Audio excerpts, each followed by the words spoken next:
അപ്പൊ നമുക്കൊരു കാര്യം ചെയ്യാം. നമ്മുടെ ഉമേഷ് ബാലകൃഷ്ണൻ തിരുവനന്തപുരത്ത് ചായ കഴിച്ച് നിൽക്കുന്നുണ്ട്. അപ്പൊ അദ്ദേഹം പറയുന്നുണ്ട് LDF ക്യാമ്പുകളിൽ എന്തൊക്കെയാ അപ്ഡേറ്റ്സ്. അപ്പൊ LDF ക്യാമ്പ് ഇതുവരെ നമ്മൾ UDF ക്യാമ്പിലെ കാര്യങ്ങളാണ് ഉമേഷ് പറഞ്ഞത്. പറയൂ, ഇനി LDF ക്യാമ്പിൽ എന്താ നടക്കുന്നത്?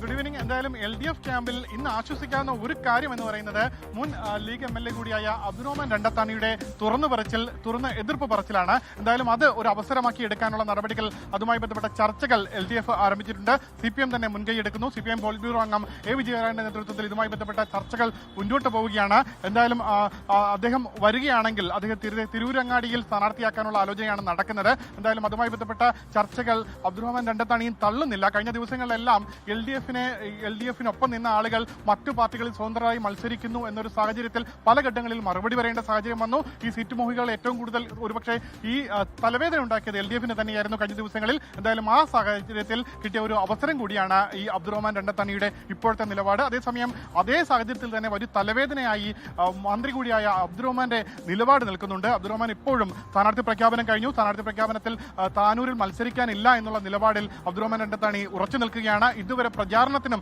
ഇറങ്ങിയിട്ടില്ല. അത്തരമൊരു സാഹചര്യം ഒരുപക്ഷെ CPM-ന്റെ ചരിത്രത്തിൽ തന്നെ അപൂർവമാണ്. ഇത്തരത്തിൽ സ്ഥാനാർത്ഥി പ്രഖ്യാപനവും കഴിഞ്ഞിട്ട് മന്ത്രി കൂടിയായ ആൾ പ്രചാരണത്തിന് ഇറങ്ങാതെ ഒരു അതൃപ്തി പ്രകടിപ്പിച്ച് മാറി നിൽക്കുന്നു. അദ്ദേഹം എന്തായാലും താനൂരിൽ മത്സരിക്കാൻ തയ്യാറല്ല എന്നുള്ള നിലപാട് വ്യക്തമാക്കി കഴിഞ്ഞു. എന്തായാലും താനൂരാണെങ്കിൽ മത്സരിക്കാനേ ഇല്ല, പകരം തിരൂരാണെങ്കിൽ മത്സരിക്കാം എന്നുള്ള ഒരു അഭിപ്രായം പറഞ്ഞു എന്നാണ് മനസ്സിലാക്കുന്നത്. അങ്ങനെയാണെങ്കിൽ ഒരുപക്ഷെ മണ്ഡലം മാറ്റി നൽകാനുള്ള സാഹചര്യവുമുണ്ട്.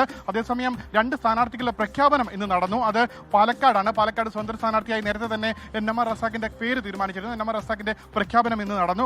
ഒപ്പം കൊടുവള്ളിയിൽ RJDക്ക് തന്നെ നൽകുന്നു. പക്ഷേ സ്വതന്ത്രനായിട്ടായിരിക്കും സലീം അടവൂർ മത്സരിക്കുന്നത്.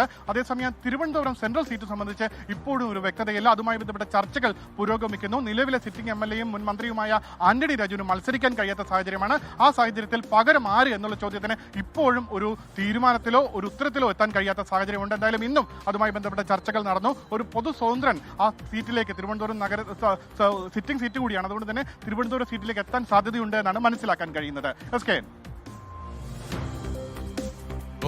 ലോകത്തെവിടെയായാലും ഏത് സമയത്തും 24 വാർത്തകളും ഓഗ്മെന്റഡ് റിയാലിറ്റി പാക്കേജുകളും എക്സ്പ്ലെയിനറുകളും വിശദമായി കാണാൻ ഞങ്ങളുടെ YouTube ചാനൽ നിങ്ങൾക്ക് സബ്സ്ക്രൈബ് ചെയ്യാം.